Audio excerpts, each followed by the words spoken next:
ki dawo a wurin ki ne zan fake dukan tanadi na walladan ke nake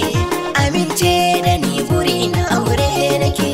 zama mi irin na so da nake mu ci abinci mai miya da wake a tatsuniya muna da farke duk matan garin muke kadai na taya kowa ya sani da ke nake tutiya kin yi daban a cikin su ko wurin kwalliya a ƙauye ake kiɗan garaya banin ba ka ya zamo musaya bana san garin ki juya baya a ya fi kyau idan yana sallama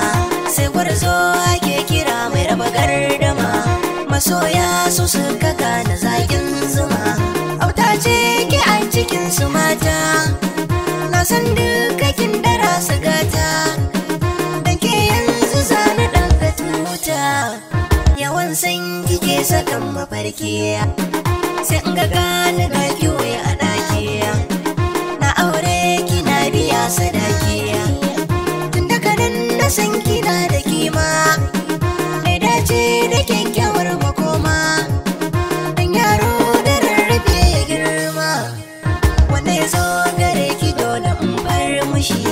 idan babu ke na yi babbar rashi dan fuskar kina gaba alamun fushi tunanin ki an dare da rana kin zamto kamar jinin jikina gani gare ki ba na kwana na yi shiri na bebu kanki na dan mara duk mai san taba ki to yo hatara muna nan tare da na zancen gara cibi ba ya boyuwa a wanka mai shirka kan kira shi boka taki ya fi kyau aka yi wa shuka mai kyawun hali da kyau na sufa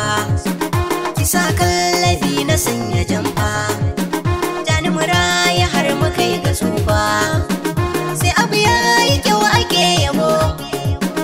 in kika zo gare ni na rabo shukar san kisa na je na ɗebo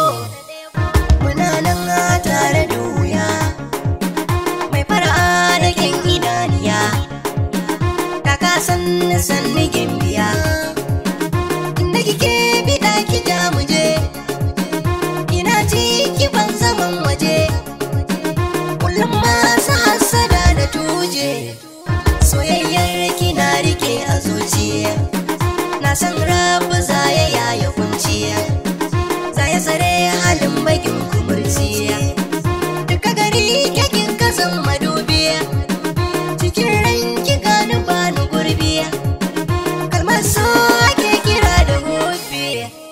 ni mai san yawan ganin ki ne ƙauna ce ta sani haka ne ko mutuwa na yau silar ki ne